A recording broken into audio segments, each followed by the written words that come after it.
Is that you, Sean? Am I not muted? Nope. Fuck. Sorry.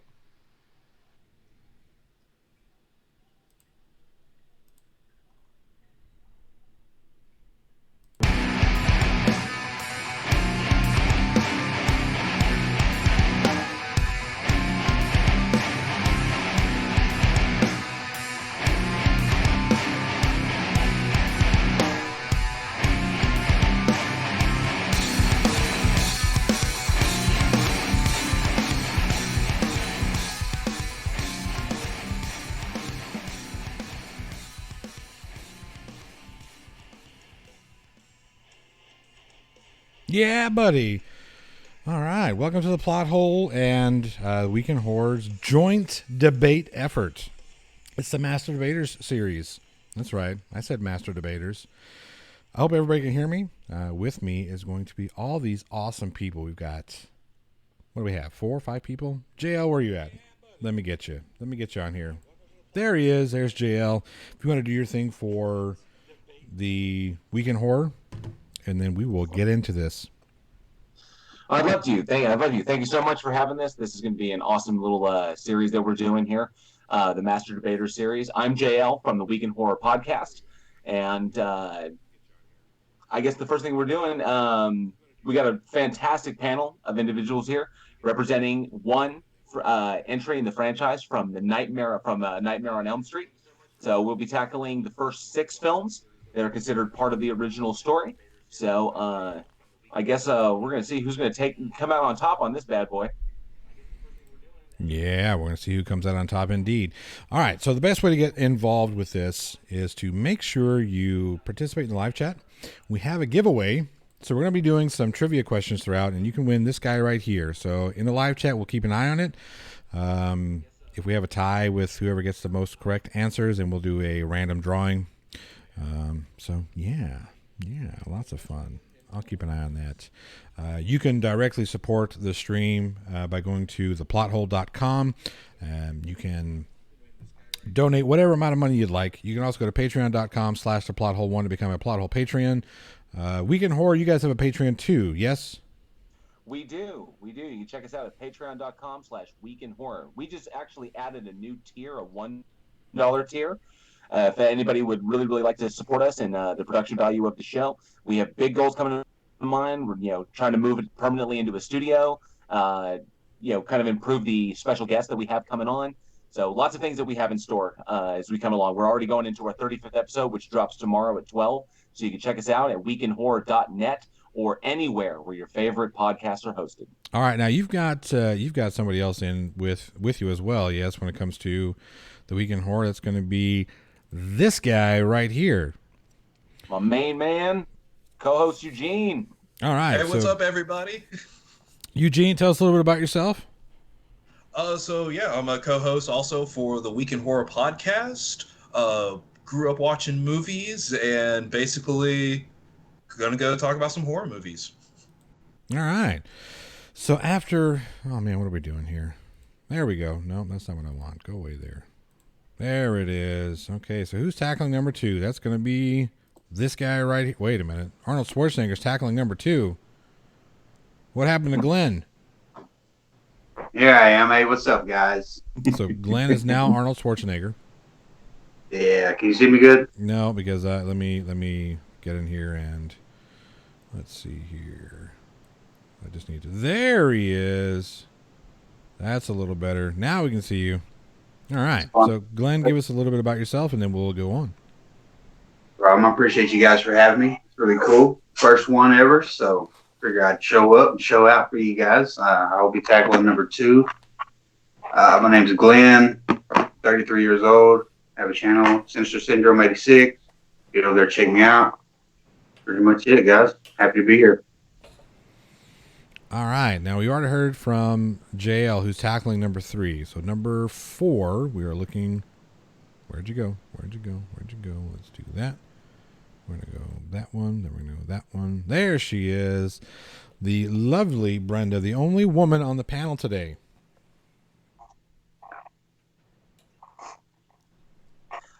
I think she's still muted. You're still muted, Brenda. Now I'm here. Oh, there you go. Brenda, I guess I'm the only girl.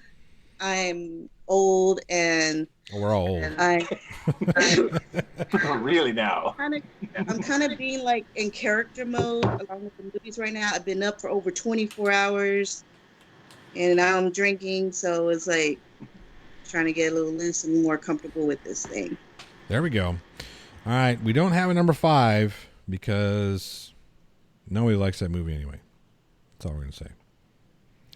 Moving on. Number 6 is... Let me get it. What the hell is going on? This awesome guy right here. Tell us a little bit about yourself, Bob. Hey, what up, nerds? My name is Bob. I'm one of the hosts from the Straight Chilling podcast. We're a weekly horror movie review show based out of Jacksonville, Florida. We've been talking about horror movies for close to 6 years now, getting nerdy with everybody. I am representing what is truly the greatest entry in the Nightmare on Elm Street franchise, which is Freddy's Dead, of course. There we go. Yeah. Thanks for having me. Can't wait to talk about all these movies. All right, so the way this is going to work, what we are going to do, let me see here. I'm going to streamline this one of these days. It's going to get better, I promise. So the way this is going to work, what we're going to do is we're going to take 5 minutes. Everybody's going to present us with their best evidence for their film. After we get through the initial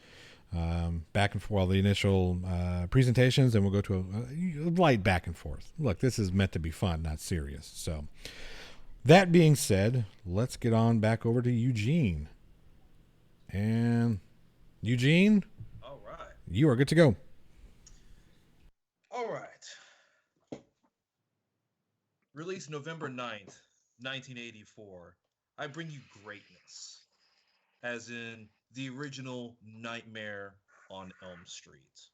Right? The one that started it all. The one that all my other contestants or competitors or opponents, how I like to call them, will argue that, oh, this may be, it's okay, it kind of did this, but maybe my film did this. No, this is the original. This is the one that started it all. On a budget of $1.8 million, it grossed over $57 million off of it. The other films wouldn't exist without this one. This set up exactly how Freddy Krueger's going to go. On top of that, it revolutionized the slasher genre. When you started having the masked killers like Michael Myers and J.C. Voorhees and his mom and everything like that started coming out, this is the one that kind of changed the feel of it. This is somebody who's fun. Freddy Krueger is fun, and that's what helped generate the genre. Now, the other films tried to play off of it. Some were a little bit more fun than others, but this is the one that solidified him right off the bat.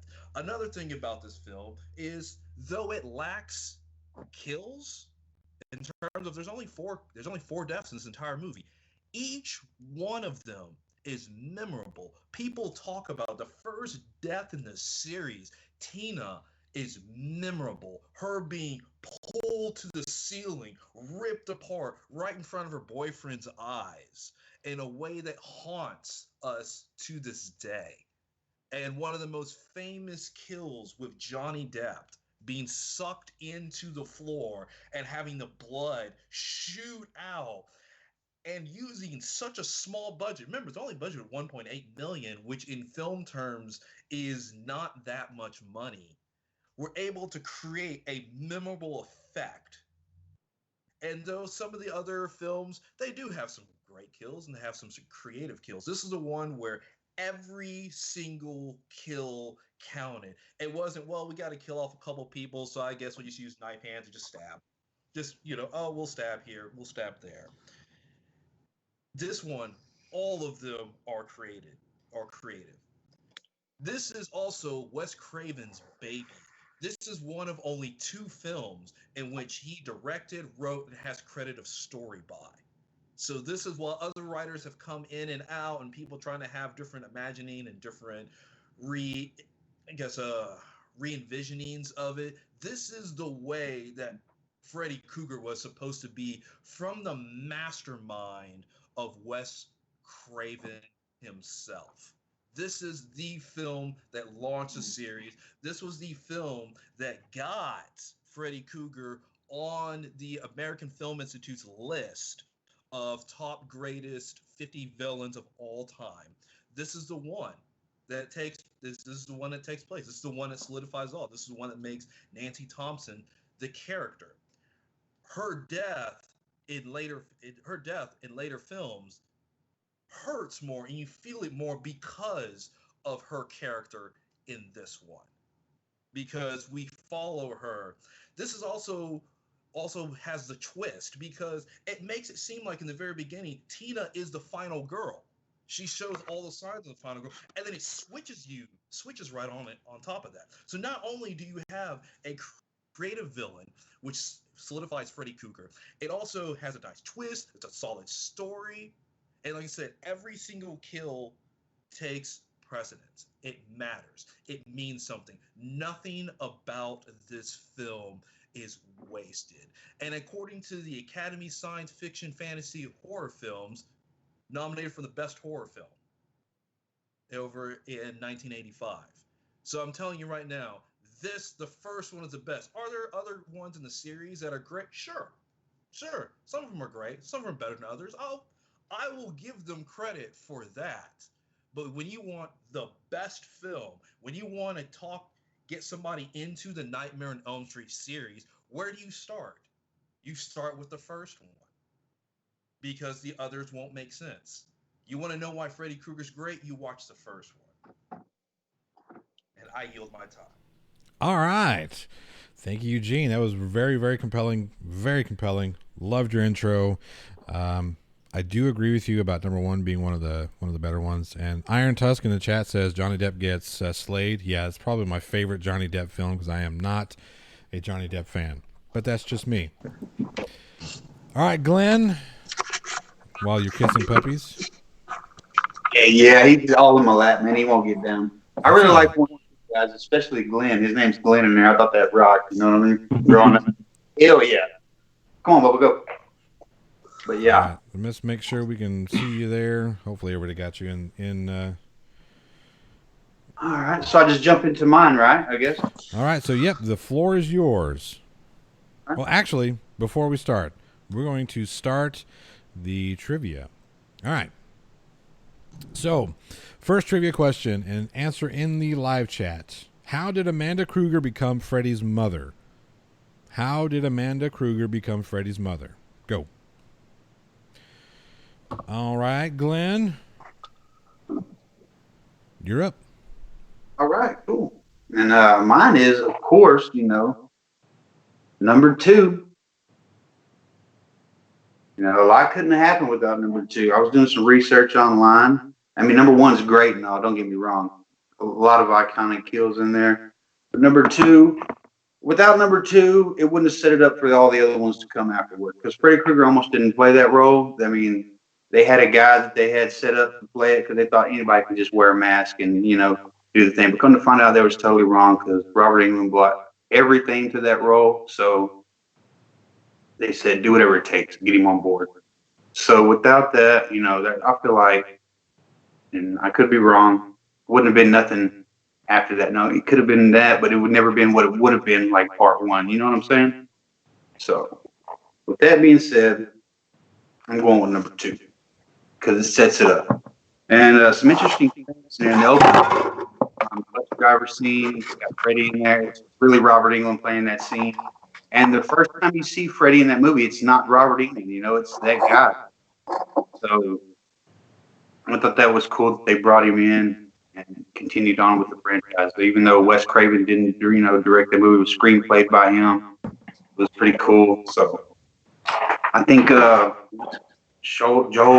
Shoulder or something like that directed it. And looking back, when you were kids and stuff, you don't see a lot of the subliminal messaging in that movie. And then you go back and watch Today's Times, and then you see that documentary and find out about all the homoerotica that was going on. Even though the guy who was part directing didn't even know what was going on, or so he said. But yeah, it's crazy. So another thing was what David Caskin. Yeah, it said deliberately wrote his screenplay to contain homoerotic subtext. Director Jack Shoulder was completely unaware of this.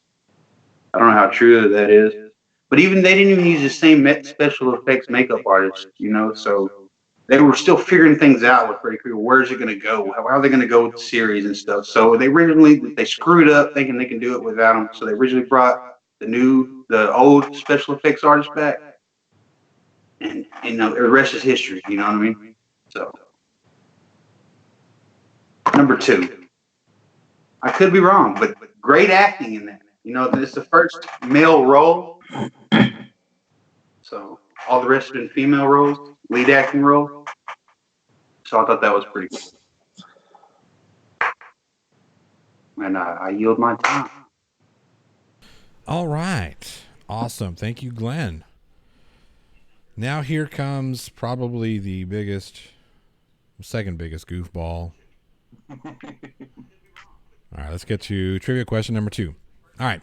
So in A New Nightmare, which song did Chase Porter sing to stay awake? In A New Nightmare, which song did Chase Porter sing to stay awake? And with that, I give you... Where is he? The J.L. Warren. Thank you. Hi, I'm JL, once again from the Week in Horror podcast. I am representing part 3 of the Nightmare on Elm Street franchise, Dream Warriors. So while each of the Elm Street franchise entries do have their own merit, many of which were on display during the final credits of Freddy's Dead, part 3 stands out as the best of the entire franchise, and for a number of reasons. First and foremost, part 3 is the entry that actually saved the franchise as a whole. Now, riding high on the success of A Nightmare on Elm Street, New Line quickly greenlit Freddy's Revenge, part 2. However, despite Mark Patton's impressive performance and some very decent effects, the pool scene being a particular favorite of mine, the direction of Jack Shoulder and David Chaskin's homoerotically overtoned screenplay did not really hit the mark with audiences in 1985, and they were left feeling just as confused as they were let down. Now, given the sequel's lackluster performance and critical misfiring, many at New Line began to question the continued bankability of the franchise. Now, part of what drove the studio to proceed with the third film was the direct involvement of Wes Craven, and part 3 being the last Elm Street film that he penned in the original series until he finally returned for A New Nightmare. Part 3 also benefited from the involvement of Frank Darabont, the now legendary director-producer behind Shawshank Redemption, The Green Mile, The Mist, and the first 2 seasons of The Walking Dead. Dream Warriors also saw the return of final girl Nancy Thompson, played by Heather Langenkamp in the first film. Craven expertly crafted part 3 to expand upon everything that made the first Elm Street a wild success. Here we see the return of the final girl from the first film. We see a strong cast of young actors, including Patricia Arquette in her very first film role. Memorable moments such as the TV kill, Kristen's dream sequence, and the epic skeleton fight, and the new concept of directly fighting Freddy Krueger in the dream world using dream powers, setting an action standard for the remainder of the franchise. Craven also expanded upon Freddy's backstory, leaving multiple plot threads open for more films, threads that would give us Dream Master, Dream Child, Freddy's Dead, and even New Nightmare. All films that took everything from Dream Warriors and played on the tropes of dream powers like Alice did in part 4, the creative kills like the Roach Motel, Super Freddy, and the video game Freddy, and Freddy's expanding backstory. All of these played out until the actual death of the franchise. Even Freddy himself espoused in Freddy's Dead that the holy water used in part 3 was his favorite of all the vain attempts to dispatch him. Now, headed by the expert direction of Chuck Russell, the mind behind the remake of The Blob, and cult classics like The Hearse and Hell Night, Russell also aided in writing part 3, working very closely with Craven and Darabont to ensure that their visions aligned to make a film that could breathe new life into their hopes for a continuing franchise that could compete with competitor Paramount's Friday the 13th. And while Freddy never went to space, that place where all horror franchises seemingly go to die, and while they do all possess memorable moments, the further entries only stood upon the shoulders of Dream Warriors and utilized what worked for that film to their own advantage. But without the pedigree of series creator Wes Craven behind them, they simply don't push the franchise any farther, They just continue the trend until A New Nightmare, when Craven became involved then and tried to push the franchise. But by this time, the growing campiness and reliance on black humor, a hallmark of a flagging franchise, had dulled Freddy's blades a bit, and the franchise soon found itself relying on Friday the 13th just to keep it relevant. Without any doubt, A Nightmare on Elm Street Part 3 Dream Warriors is the absolute best in the franchise, improving everything that came before it and setting the standard for everything that would come after. Welcome to prime time, bitch. I yield my time. There we go. God, I know. My goodness. I was Jeebus. unprepared. I think we were all unprepared for that one. Lordy. I can't get rid of JL. That's how bad it is. JL just does not want to go away. That was good. My man, oh man. One second. Iron Tusk concede. No, don't do that. So Iron Tusk did get the first question correct when he said that Amanda Kruger was locked into the asylum and raped by 100 maniacs. Very good. Iron Tusk number 1. We're still waiting on the answer for number 2. While we're waiting, I'm going to go ahead and put out question number 3. In what American state is Springwood, the town where the story of A Nightmare on Elm Street takes place? In what American state is Springwood, the town where the story of A Nightmare on Elm Street takes place? JL, your time is up. All right. Let's see here. Who do we have? Number 4. Let me find where are you? There you are, Brenda. All right, let me do Blammo. Brenda. Number 4. Yep. Yeah, I'm here. There you are. We still can't get rid of JL. What is going on? He JL. wants There to talk we about go. number 4. That's fine too. JL can just do it all. All right. The floor is yours. Well, I didn't get a chance to do my homework as good as these guys. Like I said, it's my first time doing this, but I got to watch it today after a million years. And what I feel about it is like, okay, yeah, number 1, 2, and 3 are great, but what I love about number 4 is that it's transition of a new generation of Freddy to kill, because he already done killed all the original Elm Street kids. So it's like, okay, he killed everybody. All right, then what? Kill some new kids. Keep the thing going. That's how I felt about it. Oh my God. So like I said, I didn't really get to do my homework like these wonderful guys did, because I've been really busy this week. But if JW wants to keep on going, making this his, go for it. All right, and that's number 4. Brenda, you're doing fine. All right. Number 5, nobody's going to do number 5. I'm going to tell you why nobody's done number 5. Because we had somebody lined up for it, and they never showed up. So, Iron Tusk, you are correct. Ohio, that is where that's the American state where A Nightmare on Elm Street takes place. Ohio, yeah, of all places. Okay, number 5 we're going to skip for now because we can all talk about number 5 here in a minute. Let's do that. Now, let's see here. Next question. How many Nightmare films has Johnny Depp been in? How many Nightmare films has Johnny Depp been in? Think about that one before you answer. All right, let's see here. Where are you at, Bob? There you are, Bob. Boom. Boom. Bob, take her away. Hello. Thank you, sir. I want you to just imagine for a moment that you are tasked with having to take one of the greatest villains that has ever been created, one of the strongest horror franchises that has ever been created, and somebody tells you, hey, you have to end this franchise. You have to kill this unkillable villain, the villain that started off in Wes Craven's most famous film whatsoever, and became sort of like the protagonist over the series of 5 films. And now you have to kill this person. It seems like a fairly impossible task, and it's one that I myself would not be able to do. But Here we are. Freddy's Dead, Part 6. He's got to die. And I think they land this plane as about as well as anybody could have. At this point in the franchise, the horror has been pretty much met with comedy. It's pretty much half and half, if you will. And I think horror comedy in general is extremely difficult to pull off well. I think Freddy's Dead makes that happen, though. Just to touch on some of the comedic moments, the movie starts off with some quotes that really like set the tone of the movie. Starts off with a quote from Nietzsche. It says, "Do you know the terror of he who falls asleep? To the very toes he is terrified because the ground gives way under him, and the dream begins." And then right after that, we have a quote from Freddy Krueger himself.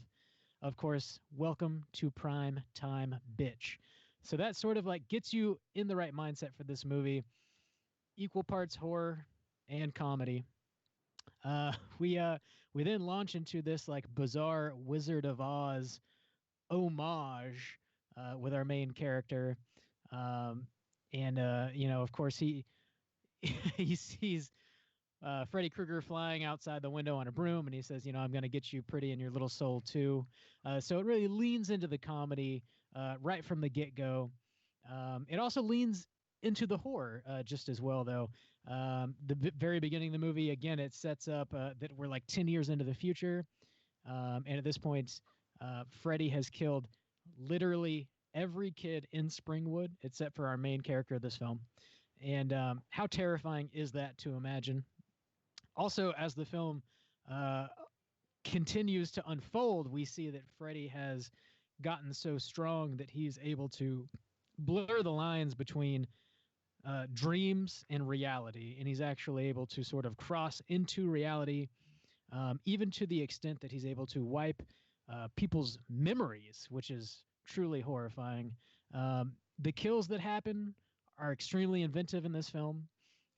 Specifically, I'd like to cite the kill that happens with the kid Carlos, who's hard of hearing. They do some really amazing things with the sound design when it comes to his kill, and it's also highly comedic. When Freddy takes his claws and scratches them across the chalkboard, and Carlos's head explodes. One of the greatest head explosions in film history, I might add. It's pretty scary and hilarious. Again, it's extremely difficult to end one of the greatest horror franchises in the history of the world. And how poetic is it that they decide to bring Freddy Krueger's child, his daughter, into this movie? We discover who she is, where she came from, and of course, it is all up to her to kill Freddy Krueger with his own glove. How poetic is it that Freddy's own kid is the only one that could possibly take him out? It's the only way that the franchise could have ended, and my hat's off. Also, on top of that, this was sort of probably on the end of the 3D craze that happened in the mid 80s, early to mid 80s, I guess. So there's a solid 10 or 15 minute sequence towards the end of this movie in which you would be given 3D glasses and you'd put them on, and then you would actually see Freddy's demise in 3D, which if you're in the theater watching it with the lights off, it's incredibly entertaining. It's very fun. It's just like it's a nice touch, I think, to send Freddy on his way. You've also got a ton of cameos in this movie. You get Roseanne, you get Tom Arnold, Johnny Depp is also in this movie. All right, that's your 5 minutes. All right, amazing. That's good. No. We're going to continue this party. Let me get everybody into the screen here so we can see all of your smiling faces. Let's see. No, Eugene, we're going to get you in as well. Johnny, your voice sounds so good. Oh, thank you. All right. Let's see here. Bob, you're good there. Give me just a second, and then everybody will be in, and it's going to be some fun time. Everybody will be in this. All right, JL. Boom. That's. Where am I missing? Who am I missing? Glenn, there you are. Oh, that's my man up top. I see him. He's in that small circle. Give me Yeah, just a Grover, I'm sure you second. know about guys on top. That's the dude right there. Yeah, I just don't know if I agree with that, man. That he's the dude. Nobody? Nobody? JL, I'm gonna have to call horrible for not getting that reference on you. Of all people. Oh, I no, it's my fault. I apologize. I had to actually step away for a brief second because I'm currently on call with my work, and I got an emergency call that there was a welfare check going on, but I got it resolved. Everything's good to go, so I actually don't have to leave. Oh, okay, cool. So I was kind of like, oh, because it was actually from the Dallas Police Department. They were like, yeah, we're trying to do the check, and they're not answering the door. I was like, oh, dang, I may have to run out of here to go open the Hey, apartment JL, door. screw the emergency check, man. Stay here. That's how slasher movies start too. By Yeah, the way. that's the beginning of all It's slasher films. it's much better and fun here. It is, and drier. And drier. It's not dry out there. I didn't say moist because I know somebody in the room that would. And yet you just did. And yet, here we are with the word moist. My See, goodness. I fuck it up every time. It's okay. We forgive you. Thank you. Oh, if only the second coming of Jesus on last night's podcast would have been there, he could have forgiven me. That I'm still very disappointed in that. I was hoping, dude, it was going to be like a fun podcast. Yeah, I really wanted to see that. You guys you bullied my buddy. He's gone now. Oh no. Yeah, it's okay. Hey, man. All right, let me make sure we have everybody here. Who am I missing? I'm missing. Let's see, I got 1, 2, 3, 4. I'm missing Brenda. Where are you at, Brenda? How come you're missing? Brenda's. Oh, there. Well, let's do that. Now we've got Brenda. There she is. There's a lovely Brenda.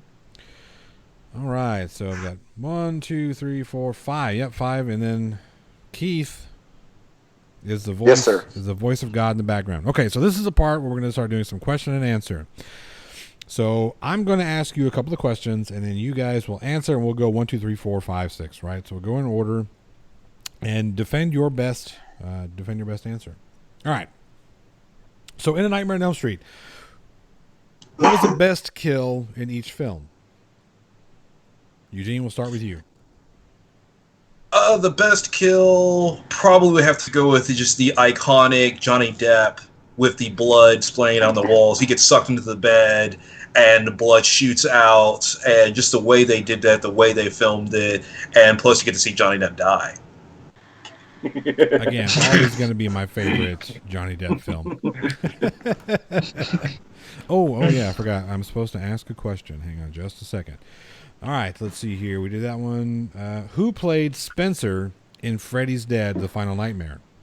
What is the actor's name? So who played Spencer in Freddy's Dead: The Final Nightmare? All right, answers in the chat, please. Okay, so number 2. Glenn, best kill in A Nightmare on Elm Street 2. And I like it when he's staying over at his buddy's house and he's trying to tell him what's going on, and Freddy rips out of his body. You know what I mean? He pins him up against the door and cuts him. Or trying to get to the other side, and the claw comes to the door. Yeah, that's a good one. Comes out his chest. Yeah. And there's a lot of good skills there, but that's probably my best one I like. Okay. All right, number JL, because that's a number. Oh, Lord. I'm torn. I'm actually a little torn. And while the junkie scene is one of my favorites because it's so twistedly creepy, I think the best in the film was Kristen's TV death.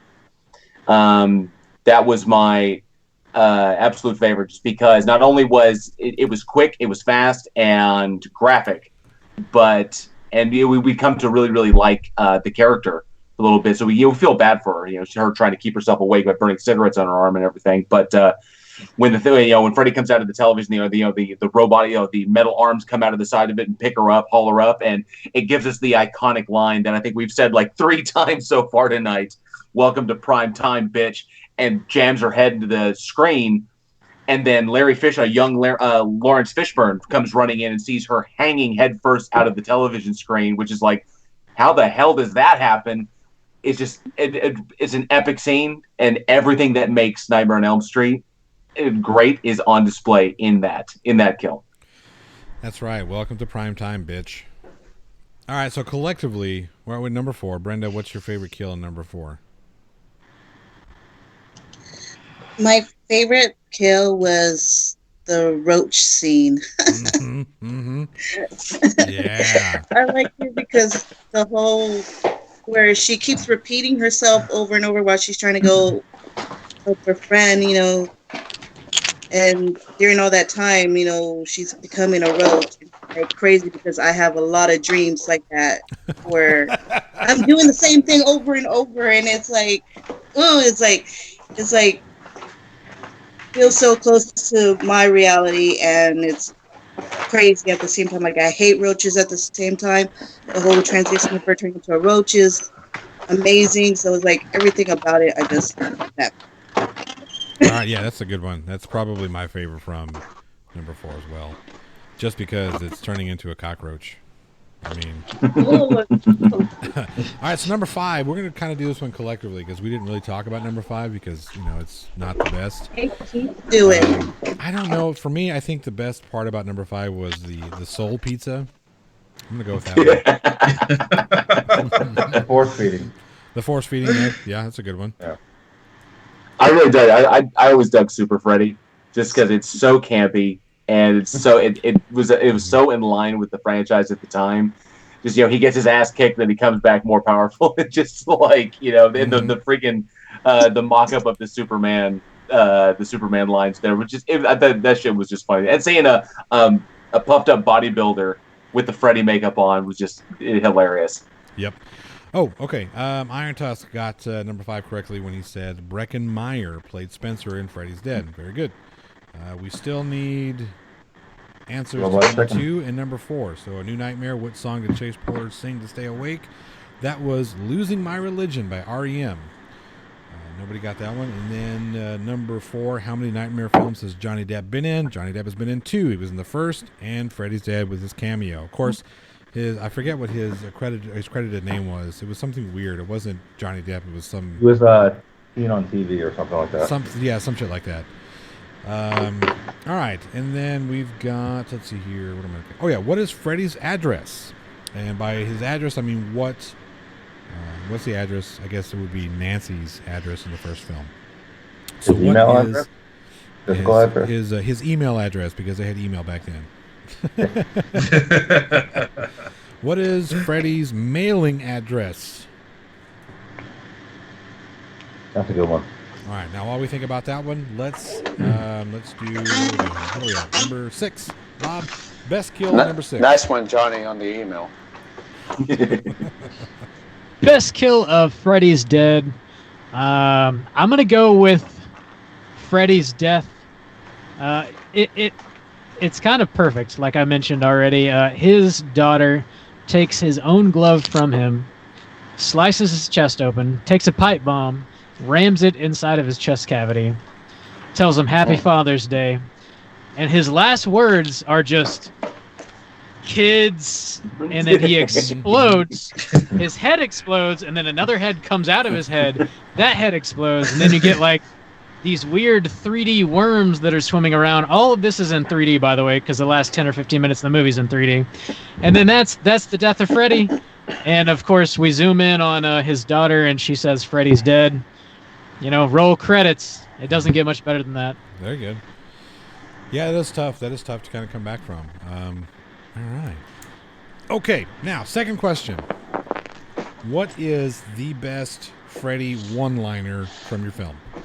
Now, Eugene, this is going to be particularly tough for you because I don't really think they had a bunch of Freddy one-liners until maybe number 3. I got one though, and I know in terms of like it doesn't happen right after a kill; it happens right before a kill. But it's when he holds his glove up and goes, "This is God." Yeah. I love that line. That's a good one. All right, Glenn, what you got? Well, I like the one they're downstairs, just right on, I guess, like stairs. Well, going up the stairs, grabs him close and pulls him close and he tells him, "You got the brains, or I got the brains, you got the body." Pulls his head back, and says, "Brain." Yep. That's a good one. You've got the body, I've got the brains. Iron Tusk, look at you. That's right. 1428 Elm Street is the correct answer. Iron Tusk is running away with this. All right, Brenda, best one-liner from... No, wait, we skipped JL because JL's JL. Best one-liner. God damn. I think you skipped it. I think you were going to skip it because you already know what I'm going to say. Yeah. And I'm actually correct myself. Earlier, I was talking too fast, and I actually said Kristen. Kristen is the one that is Patricia Arquette's character, and that is Brenda. Brenda was the girl who got killed in the TV. So that was my bad. That was a mistake I made. Right. But yes, Brenda, this is it. This is your or is Jennifer. This is your big break in TV. Welcome to primetime, bitch. Yep. And I'm so good they reused it in 6. Oh yeah. You know? Yeah, that's definitely the best one-liner from that one. All right, Brenda, number 4, best one-liner. I'm going back to the roach scene because that was the best scene ever. Like I said, I hardly remember the rest. But when he's crushing the roach motel, and he goes, "Oh, they check in, but they never check out," and he like crushes him. Yeah, that's a good one. Nice. All right. Then that's what I'm gonna do to Keith. I'm gonna crush him. Gonna crush Keith? Yep. All Damn right. it. I can't see Johnny. See how this goes. I can't win, dude. You can't win. And by the way, if the world explodes or my nightmare from last night that a big comet hit Colorado and I was trying to get people out of Texas, if that happens, Brenda, it's my fault. All right, so number 7, A Nightmare on Elm Street Part 3 was a film debut of which actress? A Nightmare on Elm Street Part 3 was a film debut of which actress? And with that, best one-liner of number 5. Who's got a good one? Exactly. That's how memorable number 5 is. I'm actually surprised that JL didn't pick How's This for a Wet Dream. It was so on the nose, though. Yeah. Yeah, but we all saw that line coming. That's true. I still think it was awesome, though. Yeah. The kill was cool, and then the line is like, "Oh, wah, wah, wah." Yeah, exactly. Yeah, I guess. Still a good line. Yeah, okay, yes, it is a good line. All right, so let's go ahead and skip number 5, best one-liner, because I can't even think of a good one-liner from number 5. Ending credits. All right, number 6. Bob, what you got? Best one-liner. There's a few really good ones, but I think I'm gonna highlight the one-liner that he says right after he puts on the Nintendo Power Glove. He says, "Now I'm playing with power." Yeah. This moment brought to you by Nintendo. Exactly. Product placement. Product placement, exactly. Yeah, that was always good. I kind of like Power Glove it. Yeah, it's so rad. Yeah, that was the worst piece of shit. But anyway, I Red do Savage. like how they brought in how Freddy kind of become like he was commenting on pop culture at the time. I like that. Yeah. All right. Now I have to find my questions. Where did we go? So nobody answered number. Let's see. Yeah. So number 8. Super Freddy appeared in which entry of the franchise? Super Freddy appeared in which entry of the franchise? That should be. If they were easy. listening, they'd know. Yeah, if they were listening. Iron Tusk says his favorite quote was, "Every town has an Elm Street." What film? Anybody? Anybody? That's 6. There you go. Freddy's dead. Yeah, Freddy's dead. Wait. There he is. Freddy's dead that way. Yeah, this That one also had. I gotta give mention to when Johnny Depp is on the TV screen and he hits him with the frying pan. He's like, "What do you want?" Looks like a frying pan with some eggs to me. Oh man. Okay, let's see here. I always did like the no screaming while the bus is in motion. Right? There's a lot of really good ones. Of course, you got the "I'll get you, my pretty, and your little soul too." Yeah. I see. That was one thing about number 6 I like. I like that. I like the way it opened with that callback to. Golly, why can I not think of the name of the stupid movie? Wizard of Oz. Thank you, Jesus Christ. You think I'm your daddy? But I do like how Nightmare on Elm Street references that film because, as we all know, A Wizard of Oz happens in a dream. Pretty cool. Let's see here. Nobody knows the answer to the question number 7. Come on, guys, that's an easy one. If you were paying attention. Which one? The answer was in in the chat. Yeah. What number 7 was? We talked about it already. Yeah. Nightmare on Elm Street Part 3 was a film debut of which actress?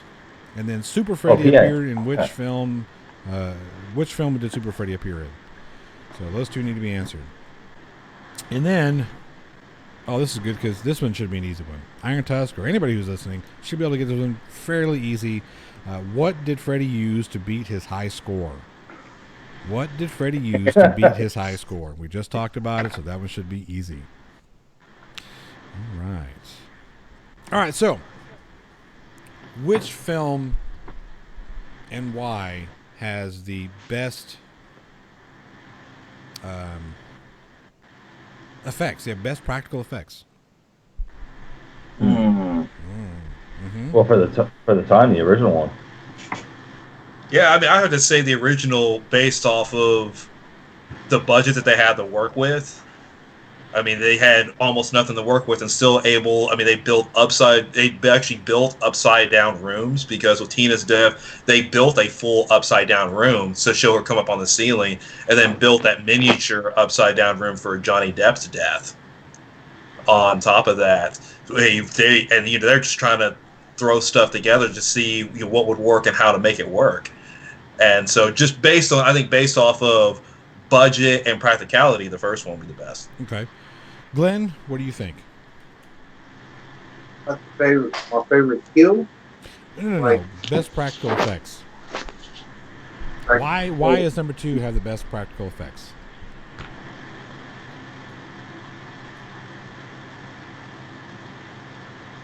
I thought it was all right. You can tell there's a lot of that brains when he's ripped off that skin on his head. That was pretty cool. That was a good one. That was actual brain too. It was cow brain if I remember correctly. So yeah. So that was good. Like, was that makeup artistry and Yeah. Right. Exactly. Yeah. You heard the new makeup director or artist. He used like pictures of actual burn pictures. They didn't go off of the original thing. Right. Yeah, so Freddy, a lot of people don't realize that Freddy was completely redesigned in number 2. That was pretty cool. All right, JL. Why does number 3 have the best practical effects? Oh. Well, there's a lot of really, really good stuff in 3. Obviously, the TV scene was good. The dream world sequences are good. Obviously, when the Freddy worm is eating Kristen.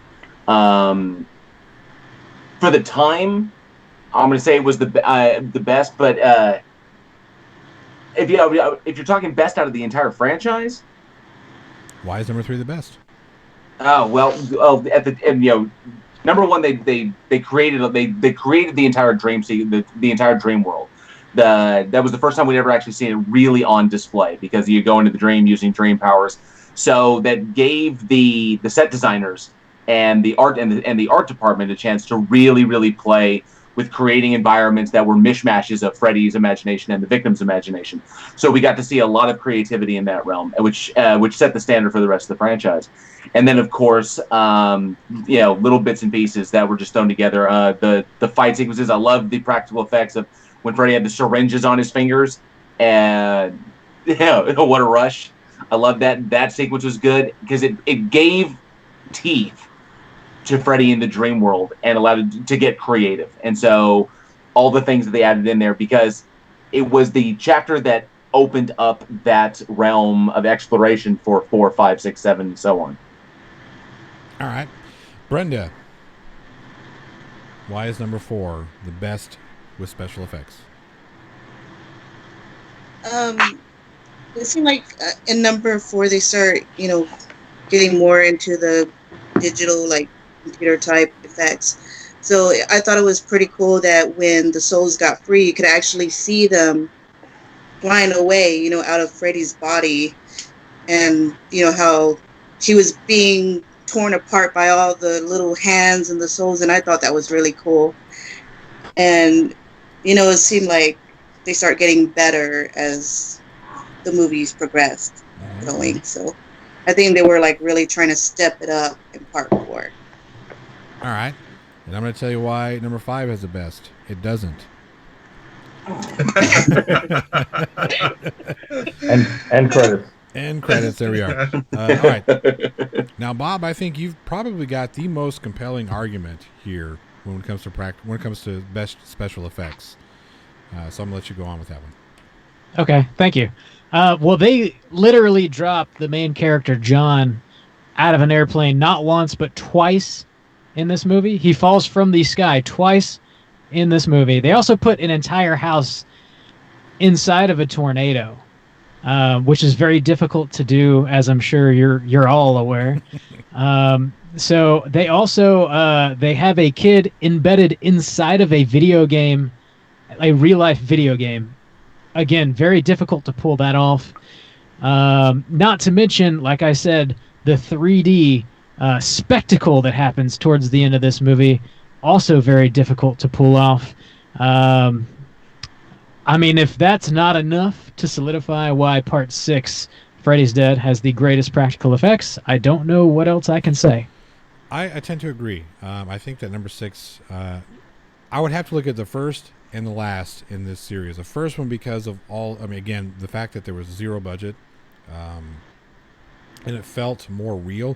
Like a lot of people will bust the Nancy's mom, like they're like, oh, that was terrible. It looks so fake. But for me, the fact that it looked fake, they got away with that because it was supposed to be a dream sequence. So it's okay that it looked fake. Maybe I'm wrong. Maybe I'm, supposed to be defending number 5, but I can't do it, so I have to defend number 1. But I will say that number 6, I think, with the blend of both CG and practical effects, I think they used it was just the best combination. I got to give an honorable mention to part 2, because that transformation sequence when Freddy rips out of his body. Yeah, that shit was damn impressive. That was really and when the claws are coming out of the fingers, and then it just when he slices himself open, and then he just kind of comes in the old body falls away. That for the time that looked damn good. I mean, even now. I mean, JL knows this about me, but I'm a practical effects guy. I don't particularly care for CG when it's just a bunch of computer nerds letting loose. Come on. It's okay. CG is cool every now and again, but I like the practical effects. I always like it. I think it's much more real, much more terrifying to have actual things. Let's see here. Mr. Johnny, can I punch in? Punch in. Okay. I was just wondering if you guys had an opinion if who would win in a poker game between Freddy Krueger and Edward Scissorhands.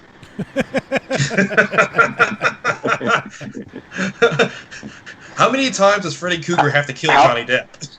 I mean, as many times as it takes. It's definitely Krueger, like for sure, right? Because he can actually hold cards. Hold the cards, right? He's got at least one. Yeah. And hold them in focus. But here's the thing, Johnny keeps coming back. And now he's pissed, and he does hair. All right, so let me get back to these questions here. Nightmare on Elm Street Part 3 was a film debut of Patricia Arquette. Nobody got that one. I'm surprised. We talked about it. Super Freddy appeared in which entry of the franchise? The one we won't talk about. That's Part 5. And then, what did Freddy use to beat his high score? I can't believe nobody remembered that we talked about the Power Glove. All right, and You forgot the Power Glove. The final question. How many Nightmare films did Wes Craven personally write? And if you can name all 3 of them for bonus points, that'd be awesome. How many Nightmare films did Wes Craven personally write? You answered part of that question. Yeah, you already did. So now, which ones? Right. Yeah. Well, the first one's gonna fucking get it. You know? Like, Okay, so horror film, the horror genre, has always been known for making. It's more about social commentary than straight just scaring the shit out of people. We kind of touched base a little bit with Glenn's entry in the social commentary with the homoerotica. What film has the best instances of social commentary, and why? Eugene, what you got? Oh man, it's a very complex one coming right off the bat. It's a tough question. Oh, I think it plays with the fact that, and we see this a lot actually in horror films, and it kind of pokes fun at it, the fact that not all the time adults are reliable. Because as you grow, because I saw the movie growing up, as you grow up, you're like, oh, well, adults always have the answers. Adults, you depend on them. Well, when you watch Nightmare on Elm Street, the adults are useless. They either make things worse or don't do anything, and the kids end up relying on themselves. So I think it shows that adults are people too, and sometimes they make mistakes.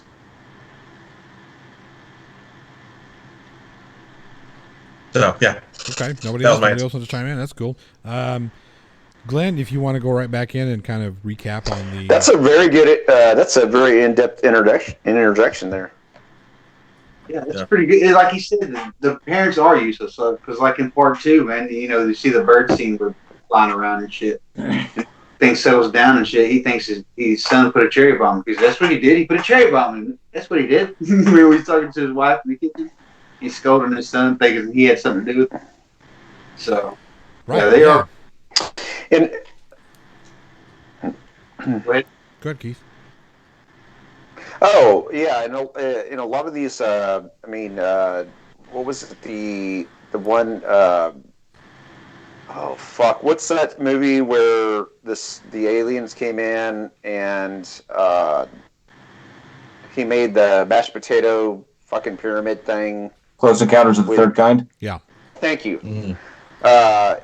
It's a lot of different things. It's like where people, a lot of good bases of the great scary horror or sci-fi movies are people not listening to others when it's like, hey, I'm seeing this happening, you're not listening, you're ignoring me type of basis. And that's a big section of that whole genre between sci-fi and horror. Yeah, I mean, the cool thing about what both of you guys are talking about is that whole underlying theme. It wasn't until Freddy's dead where the adults are no longer useless. Like the end of that Freddy Krueger timeline, when his adult daughter finally kind of wraps the whole thing up that the adults are no longer useless. Because if you look at the stuff that happens in number 6, the adults are still kind of useless, right? So that whole Tom Arnold and Roseanne Barr scene kind of just like puts the exclamation point on that. All right, so let's go to Glenn. Let's talk about the homoerotica. Yeah, I mean, that's great. Man, when I see Johnny, after we get done with this, we're gonna have to talk. All right. Yeah. Go ahead. Go ahead, Glenn. Sorry. Go ahead, Glenn. He goes to the leather bar, you know what I mean? Mm-hmm.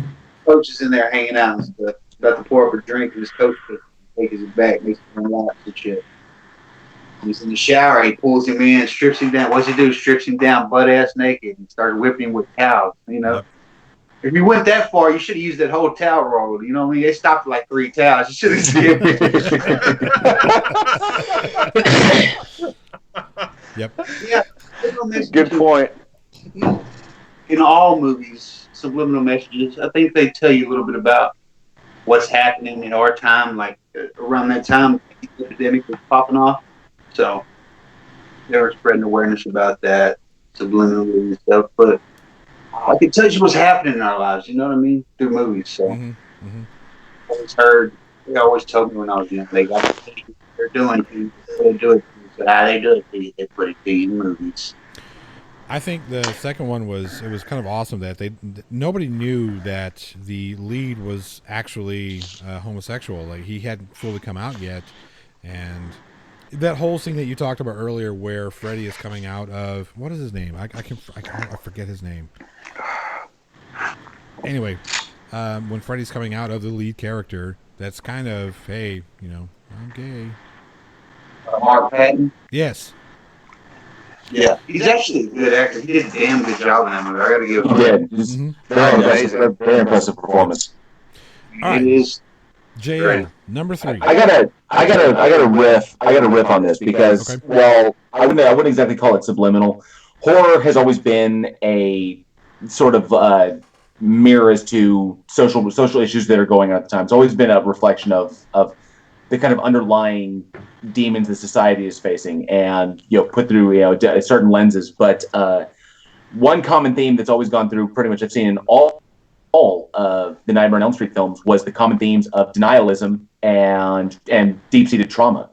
Is that every single one of the individuals that's involved in some way, Freddy is able to utilize their traumas against them, and the theme that traumas stay with us, regardless of how far away they are, that those can always come back and get us. So there's always the theme that, what we've decided to turn our backs on, what we've left in the past, or what we think is in the past, is always still there with us.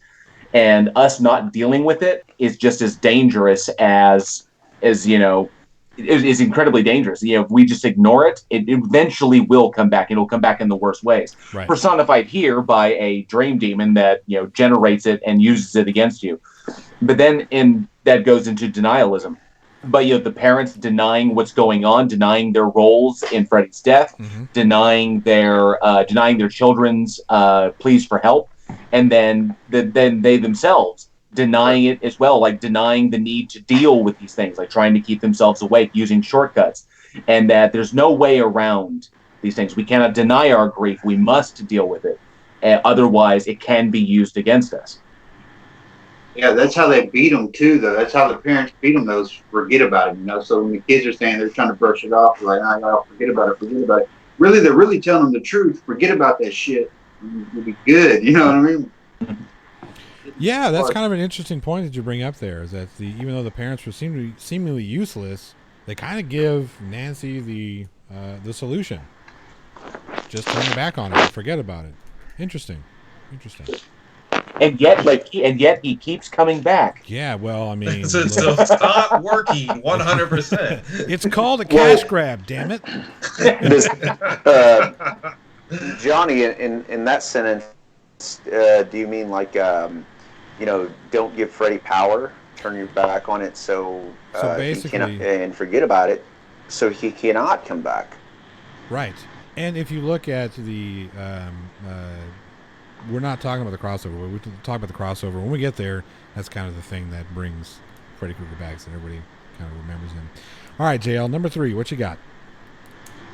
I thought I just said. No, you didn't. You were just overall encompassing. What is the social commentary number 3, and why is it the best? Okay. The social commentary. I guess I would say those themes run through part 3. If you were to talk about social commentary, is finding the strength to overcome those traumas. Realizing that you are the master in your own headspace and reaffirming yourself to yourself. I would say finding the strength not only in your friends, like they did in the therapy circle when Nancy was teaching them all how to take control of their lives, but ultimately that's what we all have to do. So the social commentary there is obviously adolescence coming into adulthood, is taking control of your life and moving forward and dealing with the demons that you're going to have to deal with, the demons of your adolescence, and moving on to become a productive adult. And so that theme runs solidly throughout the entire film. All right. Brenda, what kind of social commentary do we have in number 4? And it's cool to say the social commentary in number 4 is not as good as numbers 1, 2, and 3. Because that would be the correct It's answer. not. It's not really. That's why I really don't have nothing to say, because that's why I really don't have nothing to say. I always took that four was strong on female empowerment. Okay, because so that was Alice. right. That was Alice at the end. Right. Female empowerment is bullshit. I don't follow with that. I guess that's why I feel like there's nothing. I'm not one of those girl power types. Oh no, fuck that shit. Well, you may not be, but that I think that was the social commentary that was running through that. Is Alice in the end comes to use all of the dream abilities that she has picked up from her friends in order to, which means the social commentary that that women are resourceful, women are strong. It gave more power to the final girl. It was very similar to Friday Part 7 in that in Laura Park Lincoln's performance, in that yes, that there's untapped resource, untapped power there, and all they have to do is tap into that, and they can overcome any obstacle. I think that ran pretty strong through Alice's character arc. Well, I think it. So on hang on a second. wait. So on Brenda. So what were you saying, Brenda? Oh, I guess that's why I'm not like one of those type of girls. That's why I guess I really like. Okay, yeah, she's picking up all her friends' powers. Okay, cool. But I never really thought of it as a female empowerment type thing, because it's like, oh, she's doing that. It's different. Whatever. I gotcha. And I didn't really see it. That's why I didn't really pick that up. That's fair. Yeah. That is. All right, Keith, what were you saying? Oh no, I was trying to clear the space for Brenda, because I was going to say, if there's anything, typically even on a scale of 1 to 10, if it's very minute social commentary to 10, even if it's like just tiny, if you could pick just one little tiny thing, could you identify something? Yeah, that's what she identifies. She is now taking that female power, and she's going to kick your ass with it. I will say though, I think it didn't have to be. It was so. All right, cool. What I will say is, in the Nightmare on Elm Street series, that was a good interjection. Very good. It seems to be that it's more about feminine, not necessarily female, because if you look out through the whole series, it's always a woman it's always someone who is feminine who defeats Freddy Krueger. Even in number 2, it really is that feminine connection between Jesse and golly, this is what happens when you don't sleep very well. But the two leads, it's really that feminine connection between the two leads that ultimately defeats Freddy Krueger. All right, number 5, that kind of continues that theme of the strong female lead, with her defeating Freddy Krueger by, I don't know, aborting the baby, so to speak. I mean, I do want to say that number 5, I think it was very much about the pitfalls or the complications of abortion of an unwanted child. That's the social commentary that is happening in number 5. So. Well, Johnny, I'll just interject real fast. What you got to remember is that if you look at the nature of Freddy Krueger, look at the nature of the character himself, and how he treats his male victims versus how he treats his female victims, there is no love lost between him and his male victims. He dispatches them rather quickly. He toys with them a little bit, but there's no real connection there. He doesn't. All it is murder and victim. But with women, he is especially disparaging. Yes. He's consistent. There's a supercut on YouTube of how many times he calls women bitches, of how he refers to them as dogs, and how he delights in the sadistic nature of attacking and taking away womanhood. Mm-hmm. And so he definitely, obviously, and of course, in Nightmare 6, in Freddy's Dead, we see the relationship there that he has with women, with his wife, with his daughter, with her name escapes me, but the girl who was abused by her father. How he talks to her, how he treats her. Mm-hmm. There's a sickening sadism there And so when we have these women rise up against this force that is, absolutely misogynistic, then we can bring that forward. And I think that is a powerful commentary that runs through pretty much all of them. Yep, I agree. So, All so right, JL, Bob. Oh, go ahead. let me ask a question. So, the way he was born, right? Uh-huh. Do you think he blames the women more than the 100 freak shows that did the act? So That's a good I- question I- for the I- panel. That yeah. is a good. Let's come back to that question. I'm going to give Bob the opportunity to answer the commentary that's going on in number 6, and then we'll loop back to that question. That is a very good question, actually. Okay. That's a big question. I think the general theme of the whole franchise is just like children having to pay for the sins of their parents. That runs throughout the entirety of the franchise. Mm-hmm. Specific to 6, I guess it's not even really specific to 6, but all I could really pick out is, monsters creating monsters. So we get a glimpse into Freddy Krueger's upbringing. We see him in elementary school. We see him as like a teenager. When he's just a little kid, he sees his father murder his mother in cold blood, and he sort of takes that and basically becomes a sociopath. We see him killing some hamsters, I think with a hammer or something like that when he's a child. We see him self-harming as a teenager, and then his father beating him. So just this this general terrible parenting creating a terrible person is kind of like the social commentary I would pick out from this film. And of course, the Tracy character, we see that she's dealing with some pretty terrible parenting as well, in another way. And I think that's just sort of what Freddy's Dead's kind of talking about. So. And I do like what you said about parents having to pay for the sins of their past. Freddy being the ultimate one who has to pay for his sins, because it is his daughter who essentially vanquishes him, kills him, takes him out. It's the only way the franchise could end, right? That's right. The only way the franchise could end. All right, so Keith, let's do back to that question. Or, I'm sorry, not Keith. Sean, let's do back to your question. We're talking about part of the themes, with the underlying themes. Do you think that the reason why Freddy is so pissed off at women is because he blames his mother? And actually, in answering that question, that was an excellent question.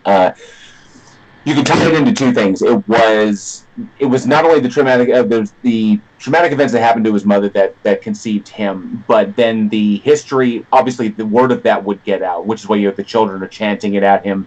It became the schoolyard thing, and talk about a person who's had the deck stacked against them, and the one person who should have been there to support him or to try and alleviate the burden of his conception would be his mother. And I think this is also a commentary into the effects of religion on that, because she was a nun when it happened, and she was abandoned, and that kind of barrier that it creates. So, and then on top of that, murdered by her husband, murdered by Freddy's father, or basically his stepfather, murdered by his stepfather, and then his slow descent into psychopathy. I would say definitely it begins there. His mother was not there as she should have been to either protect him or support him in his child years. He couldn't deal with what his peers thought of him. He couldn't deal with what obviously the teachers probably thought of him, and this rage has got to go somewhere. And Amanda's absence as a mother figure, obviously either through the stigma of having been assaulted and giving birth to him, or the effect of religion on her life and how she approached things, or her complete dissociation away from being a mother because of what she saw Freddy as the product of this horrible attack on her. He definitely would have. I would say that'd be the first person he would blame. He would fixate that rage against his mother for being the one that brought him into this horrible existence. And so his attacks at women would consistently reflect him wanting to kill Amanda. Okay. All right. Bob, what do you think? I think, I mean, I guess Freddy would certainly blame his mother for a large portion of why he is the way he is.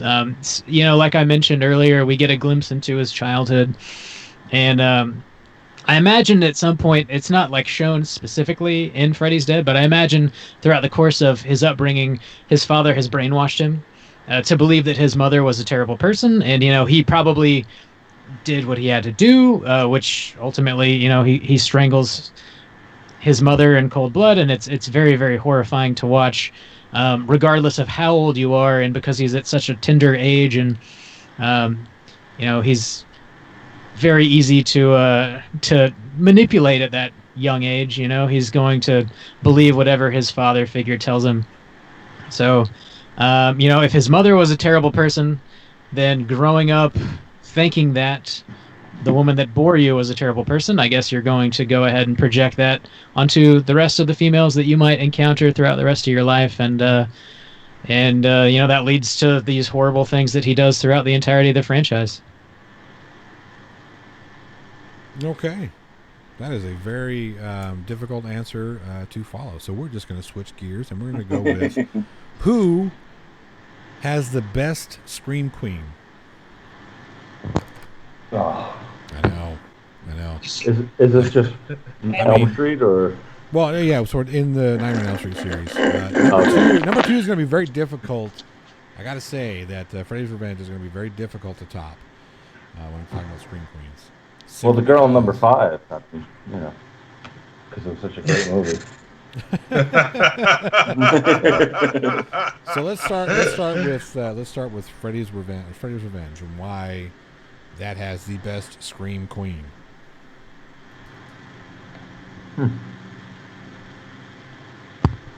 I don't know that I have a very solid argument for that. I guess I could just say, like, Freddy Krueger's daughter is his daughter. Like, you know, she doesn't really scream a whole lot, but she does hold strong, and she ultimately defeats one of the greatest horror villains of all time, her father. You know, that's about all I can say for her, I suppose. Okay, all right, Brenda. Why? I mean, no, I'm sorry. Go ahead. Oh no, go ahead. No, you're good. Oh no, I was just gonna say with Nancy Thompson being the original Final Girl, and out of all the deaths in Dream Warriors, that's the one that sticks with you. That's the one that hurts the most because of everything that she's gone through. She has that lasting impact. So I have to say Nancy Thompson. Okay, that is a compelling argument. Great choice. Don't let me stop you from answering. that was all I had right there. We got some dead silence there for a second. Oh, that's a different film franchise. All right, so Glenn, why do you think? Golly, why can I never remember his name? What is his name? Jesse? Mark Patton. Mark Patton. There we go. Why is Mark Patton the best Scream Queen in the Nightmare series? Scream you let off in there? Yeah. He did a lot of those screams. It was the first time a male actor. You know, they were looking for other people. They were looking for Michael J. Fox, but he was busy doing Wolf and Back to the Future and all that. They were looking at Brad Pitt, John Stamos, Christian Slater. So it could have went a lot of different ways with that. So, you know, we could have had a Brad Pitt on there. You know what I mean? I think they made a good choice with Mark Patton. Imagine Brad Pitt as that playing that role. Oh God. He's a good actor. He may be a good actor. I just don't. No, he's a great actor, but. All right. Now, who has anything else they want to put out there before we announce the winner of the giveaway? Oh, I do. All right, what we got? Ready? Uh-huh. Look, I can't see you right now. When you don't say anything, I can't see you. You're holding up your Michael Myers. Are you playing with your Michael Myers? Hey. Yes, I am. Playing with your Michael Myers again. Put it away. Gonna go I'm blind. sorry, I Get- can't help myself. Get your big mic out of his ears. Right? All right, man, That this was has been good. fun. This has been fun. I will say that there's a clear winner for the Friday giveaway. So this guy right here is headed to Iron Tusk. So Iron Tusk, if you're still here, send me an email with your mailing address to theplothole1@gmail.com, and I will get Freddy Krueger. I will send Freddy Krueger your way to haunt your dreams. But dude, I texted you the fucking answers. Like, where's my shit? Like, I get nothing. You get nothing. God damn it. Damn it. If you guys enjoyed yourselves, we do this. We're going to do this once a month. This is a joint effort between The Plot Hole and the Weekend Horror Podcast. It's a lot of fun. I'm looking forward to it. I think next month we've got Scream, which will be a little bit easier because there are only 4 films, even though they announced a 5th. So if you'd like to get in on that one, send myself or JL an email. Keith, why are you laughing so hard? Are you, Johnny? Are you talking about Scream like the what's up? Yeah, exactly. Yeah. Oh, God.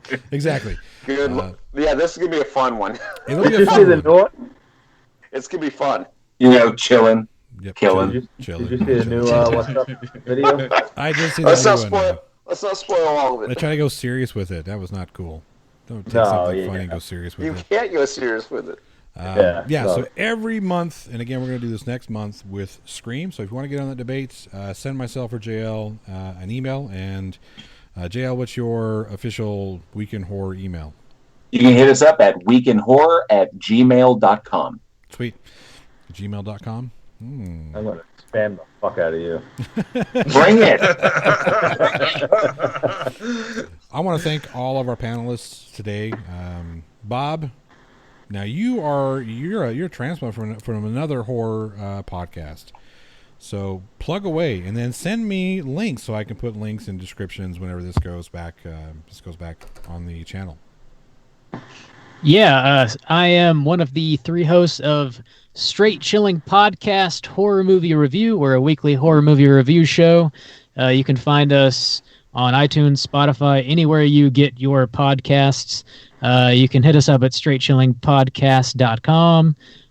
You can search Straight Chilling Podcast on Instagram, Twitter, Facebook, all the social medias, YouTube. We've got a YouTube page.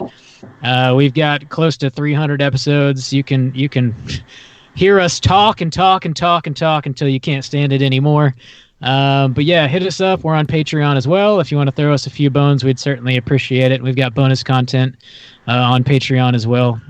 So Straight Chilling with a G podcast. Just search that anywhere and everywhere, and you'll find us for sure. Sweet.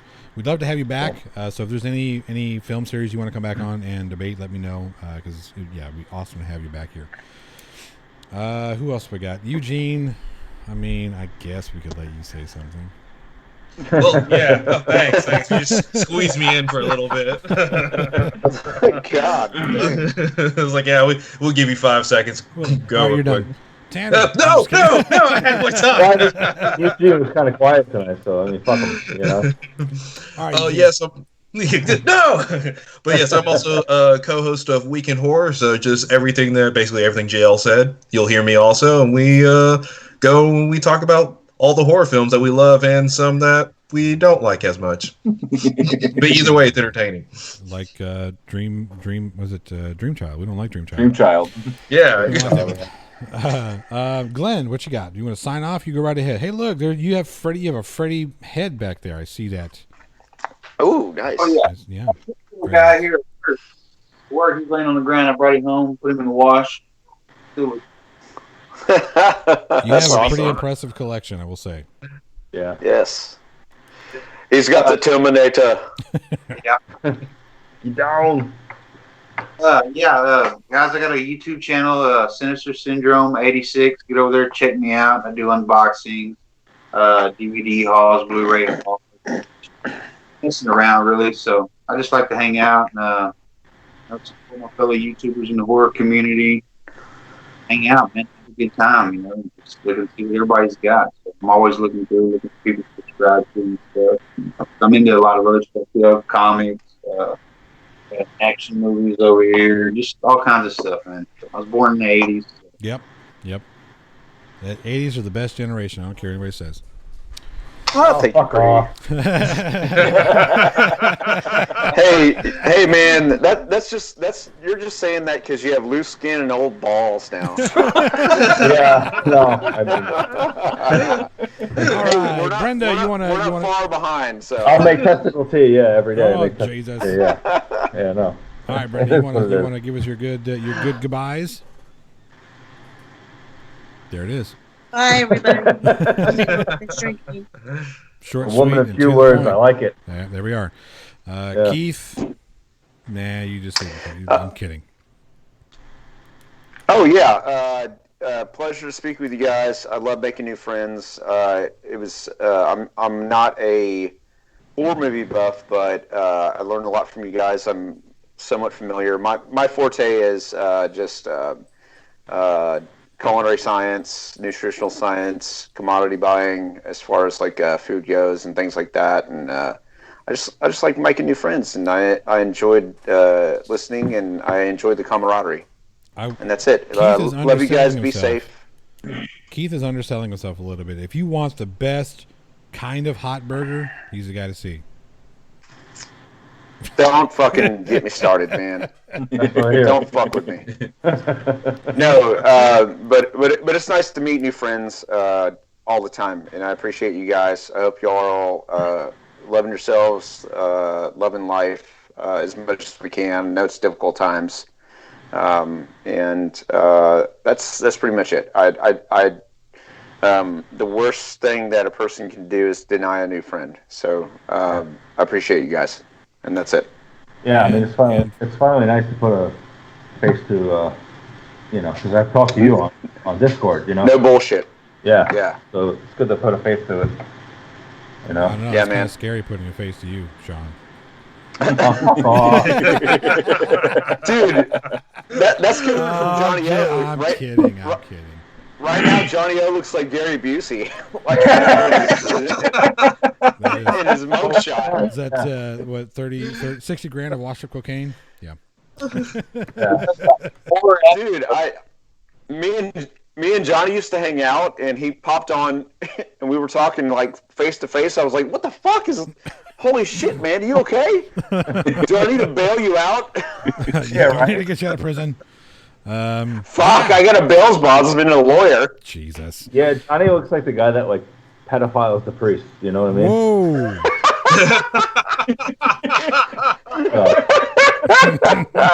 Oh god dang! That's pretty bad. Who started this roasting party? This took a twist. It did. Hey, you never know, Pedophiles the priest. Oh, we got Keith Cohen. We're gonna have to mute Keith. He won't stop. He started. He will not stop. All right, I got it. So Keith, actually, you guys check out Keith Grober on the Facebooks. He does a lot of live stuff for the Plot Hole during the week. So if you want to get into the Discord or get into his Facebook, and like I say, he likes to go live and talk all kinds of stuff. Just kind of keep people, keep spirits up and whatnot. So during this time, we really do kind of need that. So everybody check in on each other, check in on your loved ones. Do make sure that if you are having thoughts of suicide, that you seek out help. Be it from somebody in the community, somebody from anybody, 911, who cares? Get some help. All of us. Yeah, all of us. Yes. If we are available, jump into the Discord with the Plot Hole, man. Like I said, just let us know what's going on with your life, and we'll do what we can to talk you off that ledge, so to speak. It's very important that we keep each other in as best spirits as we can, especially with all the goings on right now. Now that we're done, we're all going to sing Kumbaya, and then we're going to get out of here. Again, this has been the Plot Hole. I'm Johnny O. Love you guys. It's so awesome to have all of you here. I'm glad we could do this. We're going to do this again next month. If you want in on the Scream debate, let me know. We'll get you on the list. You can support all these shows on Patreon. And they're going to give me all their Patreons, and I'll put it down in the description when the video goes on replay. You can go to www.theplothole.com to buy your official Plot Hole merchandise, and you can also donate to the stream there. Yeah. We broadcast, the Plot Hole actually broadcasts live on rockmetaltalk.com every Friday night, 8 to 11 Central. It's a blast. It's a blast. It's a lot of fun. I will say that we will see you guys next month. We're going to do it, what, June? Did we decide, JL, when we're going to do this one? June what? We June? hadn't decided on a specific date in June. It's going to be a Saturday, but I don't know 20th, right? which day in particular. I think so. 20th? It might have been it. I think it's June 20th. Sorry, So- my microphone is sitting on my calendar. So That's all right. That's all right. So if you guys want to get in on the June 20th debate with Scream, what do you got there? Oh, man. Scary. Yeah. So if you want Nice. to contact one of us and we'll get you in on that debate. Yeah, this has been a lot of fun, and we'll see you guys next month. Check all these other guys out on either Spotify, all the places you need to check these guys out, YouTube channels, podcasts. Let's get it done. Show some love and support. We will see you guys next